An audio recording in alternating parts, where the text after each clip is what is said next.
Pastor Clóvis pediu para transmitirmos para a igreja a gratidão pelo carinho, pelo cuidado que ele tem recebido nesse tempo de pós-cirurgia. Ele disse que está se recuperando bem, mas que ele está até constrangido com tantas demonstrações de amor e apreço e carinho e cuidado da nossa igreja. Que o Senhor o abençoe na sua recuperação. Abra sua Bíblia lá em Filipenses, capítulo 4, por favor. Vou continuar falando sobre mordomia cristã, mas hoje com ênfase no contentamento. Eu já disse no último domingo que a nossa declaração doutrinária fala sobre mordomia sob 4 aspectos. A mordomia do tempo para com Deus especialmente, mas também para com a nossa vida cristã, os nossos relacionamentos. A mordomia dos talentos para com a igreja, os dons e talentos. A mordomia do corpo, também para a nossa vida cristã. E a mordomia com os nossos recursos, os recursos que Deus tem colocado em nossas mãos para com a igreja.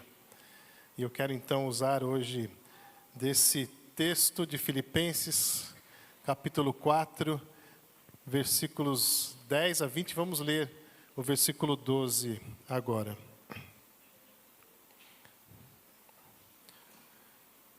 Vamos ler juntos, está projetado aí? Sei o que é passar necessidade e sei o que é ter fartura. Aprendi o segredo de viver contente em toda e qualquer situação, seja bem alimentado, seja com fome, tendo muito ou passando necessidade. Que o Senhor nos abençoe mais uma vez nesta manhã, no compartilhar da sua palavra lida e aberta. Como que é a sua vida cristã? Você tem uma vida espelho ou uma vida janela? O que isso quer dizer? São 2 pedaços de vidro, aliás, que podem ser quebrados facilmente. Mas na sua vida cristã, quando você olha ao redor, você vê a sua própria imagem, tudo que você vê é você? Você olha ao redor e você fala assim, eu, isso é para mim, isso eu quero, isso eu posso, isso... Ou, quando você olha por esse vidro, você vê o mundo de Deus.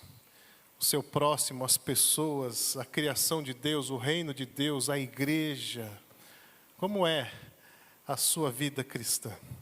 Isso demonstra muito do que nós queremos falar nesta manhã. Porque quando nós olhamos ao redor e só vemos nós mesmos, é muito difícil encontrarmos contentamento nas coisas. Porque nós, quando vemos nós mesmos a olhar ao redor, nós nos colocamos no lugar de Deus. Por que isso? Porque nós pensamos que somos o centro de todas as coisas. Quando eu olho ao redor e só me vejo, eu penso, eu sou o centro, eu só me vejo. Ou seja, tudo que eu penso, tudo que eu tenho, tudo que o Senhor coloca nas minhas mãos, é para mim. É para o meu benefício, é para a minha vida. E isso então é colocar-se no lugar de Deus, é tornar Deus até, que é um tema de uma próxima pregação, como servo, e não nós como servos de Deus, mas colocar Deus como nosso servo. Senhor, eu preciso, Senhor, eu quero, Senhor, olha para mim. Então nós, quando olhamos ao redor dessa maneira, é difícil nos contentarmos, porque nós vamos querer sempre mais, sempre mais. E o contentamento cristão ele é definido, pode ser definido assim: o contentamento é a postura interna de satisfação e suficiência encontrada exclusivamente em Cristo, independentemente das circunstâncias externas, seja na abundância ou na escassez. É muito interessante porque a palavra de Deus diz que Deus cuida de nós, assim como Ele cuida das aves do céu, dos lírios do campo, e Ele não nos deixará desamparados. Mas Paulo fala aqui no texto, que nós vamos voltar daqui a pouco, que ele passou fome. E aí você começa a duvidar da fidelidade de Deus, que é o tema de uma outra pregação. Porque você fala assim, mas a Bíblia diz que eu não posso passar necessidade. A Bíblia não diz isso. Nunca disse isso. A Bíblia diz que mesmo em meio às necessidades, Deus está cuidando de nós. Mesmo em meio às adversidades, Deus está presente ao nosso lado. E eu posso então sentir contentamento, porque a minha suficiência está em Cristo. Eu já falei sobre isso há alguns domingos, quando eu perguntei, você crê em milagres? Lembram-se? E eu falei assim, não, eu creio em Cristo. Os milagres fazem parte da ação de Cristo, mas acontecendo ou não, eu creio em Cristo.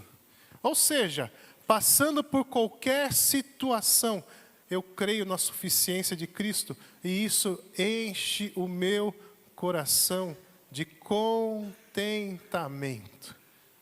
Sabe por quê? Porque eu tenho a certeza que se eu passar por qualquer uma dessas coisas, mesmo a abundância ou a escassez, sem Cristo, eu serei destruído. Então eu creio na suficiência de Cristo. E o que é a gratidão? A gratidão, então, pode ser definida também como o reconhecimento consciente e constante de que tudo o que somos e possuímos, desde o fôlego de vida e a salvação eterna, até os bens materiais, são um presente imerecido da graça de Deus, da caris de Deus. E caris significa graça, mas também pode ser traduzida do grego no Novo Testamento como alegria. Perceba que a gratidão, ela é uma resposta à graça, gratidão. A palavra gratidão vem da palavra graça, aquilo que é gracioso, aquilo que foi dado sem eu merecer. Então eu sou grato porque eu não mereci aquela graça. Então eu sou grato por aquilo. Essa graça, ela resulta em alegria, que é um tema de uma outra pregação. Vou fazer mais duas ainda sobre esse assunto. Mas é assim, você é grato pelo que Deus te dá? Você está contente com o que Deus te dá? A resposta do seu contentamento é gratidão. Nós cantamos duas músicas aqui no começo do culto falando sobre isso. Eu sou grato pela vida, amigos, irmãos, por Deus, por isso, por aquilo. Tem tantas coisas que Deus coloca em nossas mãos, além dos nossos recursos financeiros, que se nós não entendermos que elas procedem da mão de Deus, nós nunca seremos gratos. Ou seja, um coração contente, um coração que tem contentamento, responde na ação prática da gratidão. Tudo bem? Fácil, né? Então vamos ao texto. Deixe sua Bíblia aberta lá em Filipenses capítulo 4, versículos 10 a 20, diz assim o texto. Paulo vai falar sobre a economia no reino de Deus e como ela funciona. A economia no reino de Deus funciona pela graça de Deus. E ele diz no versículo 10, alegro-me grandemente no Senhor, porque finalmente vocês renovaram o seu interesse por mim. Paulo estava preso. E ele então, ele diz, alegro-me, sou grato no Senhor, porque vocês renovaram o seu interesse por mim. Nós vamos ver qual é esse interesse. Mas ele estava preso e era grato. Entendem? Porque ele estava preso por conta da mordomia dos dons que Deus deu a ele. Paulo estava preso por pregar o evangelho, não importa as consequências. Paulo estava preso pela mordomia, pelo cuidado, pela fidelidade, a mordomia do dom que Deus havia lhe dado. E mesmo preso, ele diz, eu sou grato, alegro-me de vocês terem se lembrado de mim. E o versículo 10 continua assim, de fato vocês já se interessavam, mas não tinham oportunidade para demonstrá-lo. Oportunidade é algo que se refere a algo oportuno, algo que deve ser feito no momento certo. Não estou dizendo isto porque esteja necessitado, pois aprendi a adaptar-me a toda e qualquer circunstância. Paulo está preso e está dizendo assim, eu sou grato, porque no momento oportuno vocês se lembraram de mim, mas eu não preciso de nada. Eu estou preso. Do que um preso precisa? Só de sol, né? Aquela visitinha no meio da tarde lá para tomar um pouco de sol. E ele diz assim, eu não tenho necessidade de nada. E é isso que gera contentamento. Eu não tenho necessidade de nada. Tudo que Deus me dá é o que eu preciso. Ah, mas eu estou passando por um momento difícil. Talvez você precise disso. Porque são nesses momentos que nós aprendemos a depender mais de Deus. Mas ele diz assim, então, aprendi a adaptar-me a toda e qualquer circunstância. Sei o que é passar necessidade. Alguém aqui sabe o que é passar necessidade? Né? Todos nós sabemos. E sei o que é passar, o que é ter fartura. Alguém aqui já teve fartura? Já, né? Nós somos uma igreja muito abençoada. Nós somos um povo muito abençoado.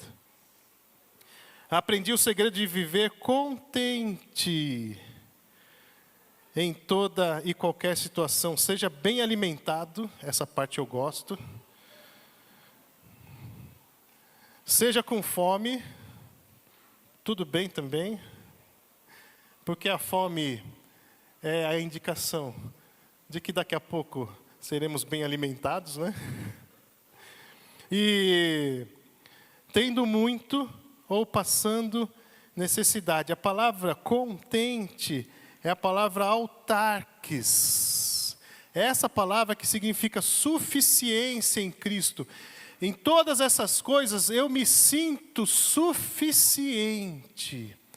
O poder vem de Cristo. Daí vem a palavra autarquia. Poder, autos e cracia. O poder, o governo, o governo do poder. Uma autarquia é uma instituição que se governa sozinha.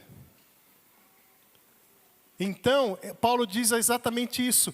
Eu tenho o governo de Deus. O poder de Deus está evidente, independente da situação em que eu estou vivendo. Tudo bem? Simples. E aí ele diz, tudo posso naquele que me fortalece. Tudo o quê? Eu posso tudo, eu posso sair voando, eu posso sair por aí fazendo milagre. O que é tudo posso? Posso passar por qualquer situação, porque o Senhor é o meu autarques, é a minha força, é o meu poder, é o meu contentamento. É isso que significa esse versículo. Apesar disso, vocês fizeram bem em participar de minhas tribulações. Como vocês sabem, Filipenses, nos seus primeiros dias do Evangelho, quando parti da Macedônia, nenhuma igreja partilhou comigo no que se refere a dar e receber, exceto vocês. Paulo usa agora uma linguagem comercial de crédito e débito. Os filipenses se sentiam em débito com a mordomia do dom de Paulo, de levar o evangelho a eles. Eles queriam fazer um crédito. Alguém tem conta bancária aqui? Como que funciona? Não é assim? Se você tem um débito, você precisa fazer um crédito para cobrir aquilo. Os filipenses se sentem assim, nesse dever, porque eles estão contentes e gratos pelo que Paulo fez a eles, levar o evangelho a eles. E ele diz, pois estando, versículo 16, estando eu em Tessalônica, vocês me mandaram ajuda ou oferta, não apenas uma vez, mas duas, quando tive necessidade. Não que eu esteja procurando ofertas, mas o que pode ser creditado na conta de vocês. De novo, crédito e débito. Recebi tudo, e o que tenho é mais que suficiente. É mais do que suficiente. Estou amplamente suprido, agora que recebi de Epafrodito os donativos que vocês enviaram. São uma oferta de aroma suave, um sacrifício aceitável e agradável a Deus. Paulo está dizendo que quando você oferta para o reino, você oferta para Deus. Deus sente o incenso, o cheiro, o valor da oferta. É como um incenso suave e agradável a Deus. E diz assim, o meu Deus suprirá todas as necessidades de vocês. Ele era fiel, de acordo com as suas gloriosas riquezas em Cristo. Por que Paulo está dizendo isso? Porque os filipenses eram uma igreja muito pobre. Se você olhar lá em 2 Coríntios 8, de 1 a 15, você vai ver a situação das igrejas da Macedônia. Entre elas, a igreja de Filipos. A nosso Deus e Pai seja glória para todos sempre. Amém. Quero fazer 3 afirmações.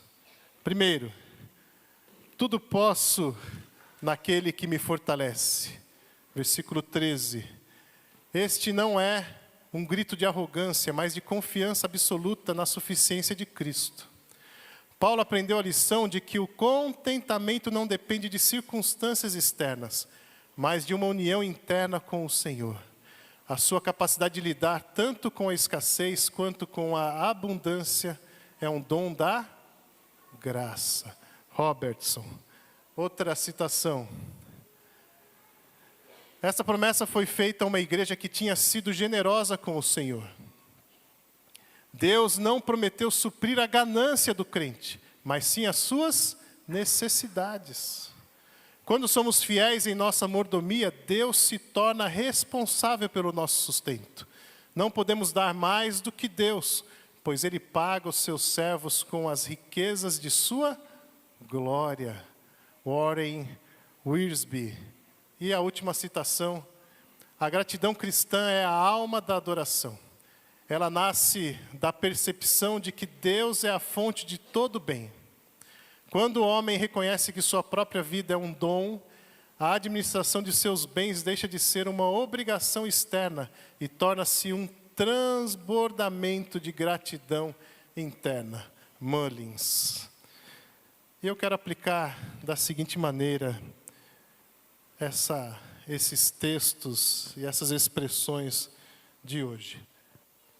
Primeiro, seja grato ao receber.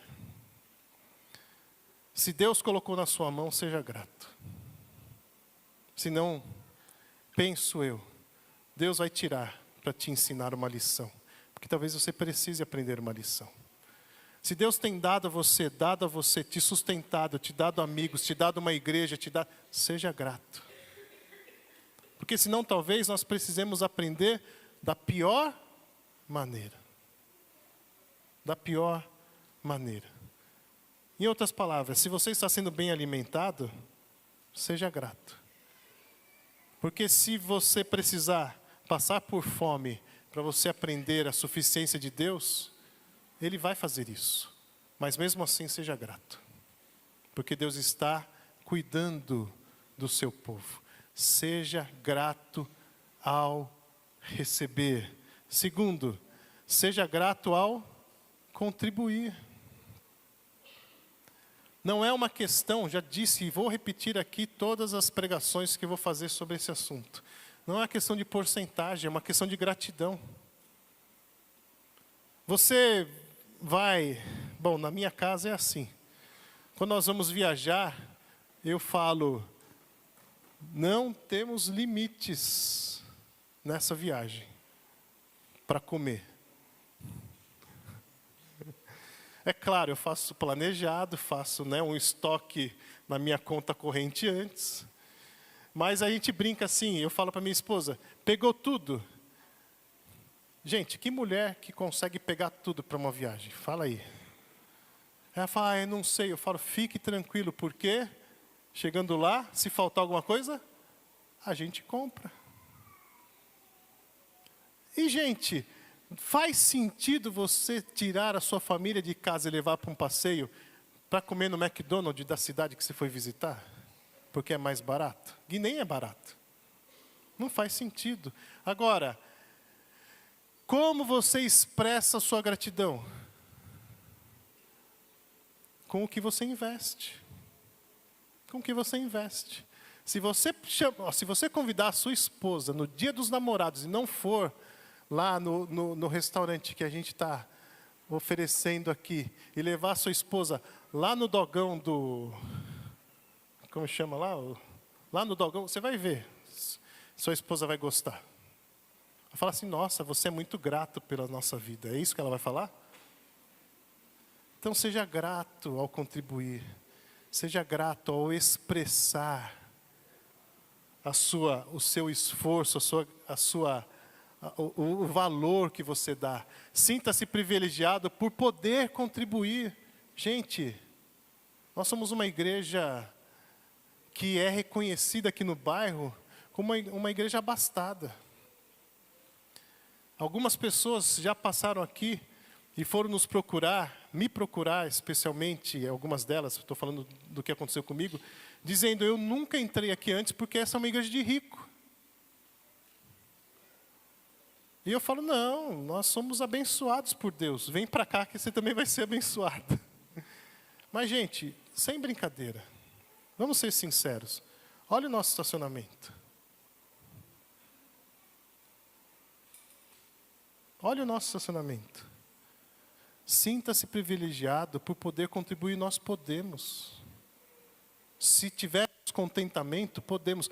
Não é pelo valor, é pelo contentamento, é pela gratidão. E por último, confie no suprimento de Deus. Esse é o tema para a próxima pregação. Se você não acredita que Deus vai suprir, você não vai contribuir.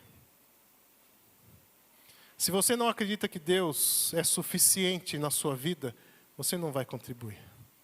Agora, se você crê que Deus é tudo, que Ele é o autarques da sua vida, que Ele é o poder de Deus na sua vida, a companhia dEle é suficiente, você vai contribuir com gratidão. Que Deus nos abençoe. Vamos para as nossas classes de escola bíblica. Teremos uma classe aqui no templo e outras aí, de acordo com as faixas etárias. Se você está nos visitando, quiser ficar aqui, pode ficar, tá bom? Que o Senhor nos abençoe nesta manhã.